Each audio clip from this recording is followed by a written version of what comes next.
మహాదేవుడును మన రక్షకుడు అయిన యేసుక్రీస్తు వారి శ్రేష్టమైన నామంలో ఉదయకాల మన్నా అనే చక్కని కార్యక్రమాన్ని చూస్తున్న మీ అందరికీ నిండు హృదయంతో వందనాలు తెలియచేస్తున్నాను. దైవాశీస్సులు నిండుగా మీ అందరికీ కలుగునుగాక. ఎలా ఉన్నారు మీరందరూ? దేవుని కృపలో మీరు మీ కుటుంబం క్షేమంగా ఉందని తలంచి విశ్వసించి దేవుణ్ణి స్తుతిస్తూ ఉన్నాం. రండి, దేవుని మాటలు మనం ధ్యానం చేసుకొని ఈరోజు మనం దీవించబడదాం. దేవుని వాక్యాన్ని నేను చదివే ముందు ఒక చక్కని సందర్భాన్ని నేను మీకు తెలియచేస్తాను. గడిచిన కాలంలో గొప్ప దైవ సేవకులు, పెద్దవారు, చాలా బలమైన సేవ చేసిన వారు ఉన్నారు. వారి ద్వారా నేను విన్నటువంటి ఒక చక్కని సందర్భాన్ని నేను మీకు తెలియచేస్తాను. ఒకసారి ఒక ప్రాంతంలో ఒక పడవ నడుపుకునే పామరుడు ఒక అతను ఉన్నాడు. అతను ఇప్పుడు కూడా పడవ ఈదరి నుంచి ఆదరికి కొంచెం ఆ నది మీద నడుపుతూ ఉంటాడు. ఒకసారి ఆ పడవలో బాగా అన్ని శాస్త్రాలు తెలిసినటువంటి ఒక పండితుడు కూడా ఆ పడవలో ప్రయాణం చేస్తున్నాడు. సరే, మొత్తానికి పండితుడు పడవెక్కాడు. సరే, ఆ పడవ నడిపేటటువంటి పామరుడు చక్కగా ఆ పడవ నడుపుతూ ఆ నదిలో ప్రయాణం చేస్తున్నారు. అద్దరికి వెళ్ళాలి. వెళుతూ ఉండగా కాస్త ఎగతాళిగా, కాస్త వ్యంగ్యంగా, బాగా శాస్త్రాలన్నీ తెలిసినటువంటి ఈ పండితుడు ఆ ఓడ నడిపే వ్యక్తితో ఇలా అన్నాడట, ఏమోయ్, నీకు ఖగోళ శాస్త్రం తెలుసటోయ్ అన్నాడట.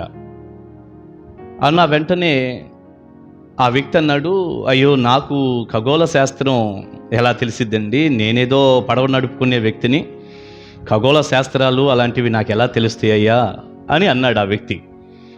వెంటనే ఈ పండితుడు అన్నాడు, ఖగోళ శాస్త్రం తెలియకుండా నువ్వు ఎట్ట జీవిస్తున్నావు? అట్లాగైతే నీ జీవితం 25% వృధా అన్నాడట. సరే, కాసేపు అయిన తర్వాత మళ్ళీ వెంటనే ఈ వ్యక్తి అడిగాడు. పండితుడు మరలా పామరుణ్ణి అడుగుతున్నాడు, కనీసం నీకు భూగోళ శాస్త్రమైనా తెలుసా అని అడిగాడు. అడిగిన వెంటనే ఆ పడవ నడుపుకునేటటువంటి వ్యక్తి అన్నాడు, అయ్యో అయ్యగారు, నాకు భూగోళ శాస్త్రం ఎలా తెలిసిద్దండి?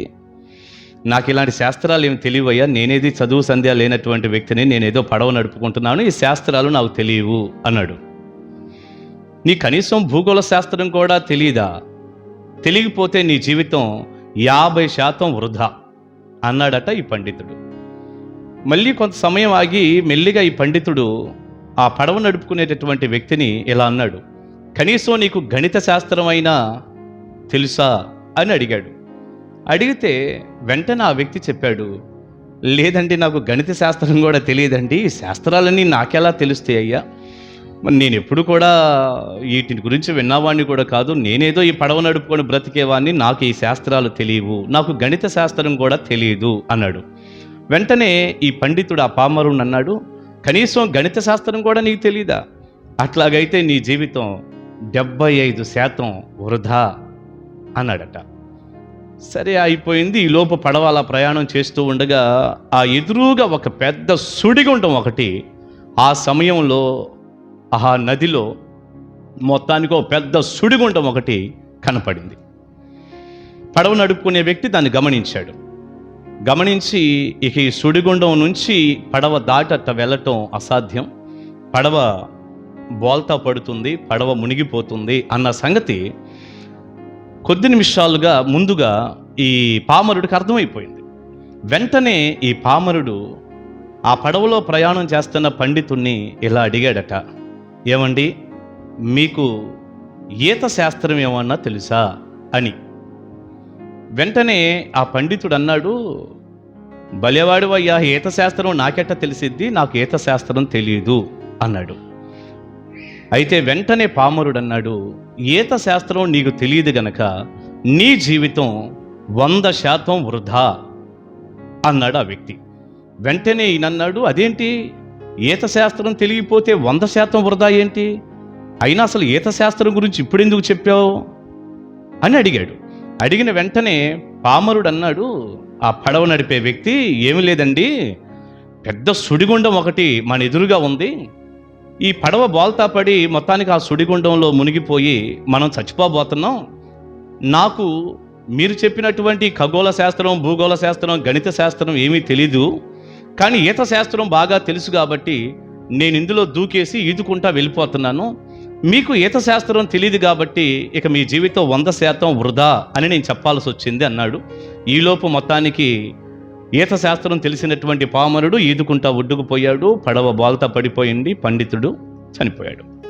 ప్రియులారా, ఈ సందర్భాన్ని బట్టి మనకి ఏం అర్థమవుతుంది అంటే, ఈ లోకంలో మన జీవితంలో ఎన్ని తెలిసినా, ఎంత చదువున్నా, ఎంత జ్ఞానవంతులమైనా, లోక సంబంధమైనటువంటి జ్ఞానం ఎంత మనం నేర్చుకున్నా, చాలామందికి తెలియనటువంటి ఎన్నో సంగతులు, లోతైన విషయాలు, క్రొత్త సంగతులు లోక జ్ఞానంలో నుంచి మనం నేర్చుకున్నా, సంపాదించుకున్నా, ఒకవేళ నిజంగానే మనకి ఖగోళ శాస్త్రాలు, భూగోళ శాస్త్రాలు కనపడినటువంటి అన్ని శాస్త్రాల గురించి మనకు తెలిసిన ఈత శాస్త్రం గనక తెలియకపోతే, ఏమిటా ఈత శాస్త్రం అంటారా? దేవుని వాక్యం. దేవుడెవరో, మనం ఎవరో, దేవుని వాక్యం దేవుని గురించి ఏం చెప్తుంది, ఎలా మారు మనసు పొందాలి, ఎలా రక్షణ పొందాలి, ఈ జీవితం ముగించబడిన తర్వాత పరలోకం అనేటటువంటి ఆ స్వర్గానికి ఎలా వెళ్ళాలి అనేటటువంటి జీవితానికి సంబంధించిన ఈ ఆత్మ సంబంధమైన ఈ ఈత శాస్త్రం గనక తెలియకపోతే నిజంగా జీవితం 100% వృధానేగా మరి. కానీ నాడు చాలామంది చేసే పొరపాటు ఏమిటి? లోకంలో అన్నీ తెలుసుకుంటున్నారు. అదేంటి, ఇదేంటి, అది అలా, ఇది ఎలా, మొత్తం తెలుసుకుంటున్నారు.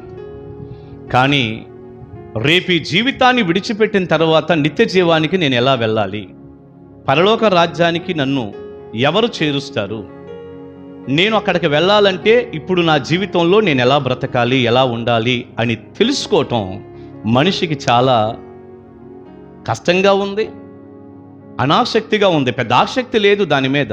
ఎప్పుడో చనిపోయిన తర్వాత ఎవరు చూశారులేండి, ఇప్పుడు జ్ఞానం కదా చాలా ముఖ్యం అన్నట్టుగా ఇప్పుడు ఏదేదో తెలుసుకోవటానికి ఎంతో ప్రయత్నం చేస్తున్నారు, కానీ అసలు విషయాన్ని పక్కన పెడుతున్నారు.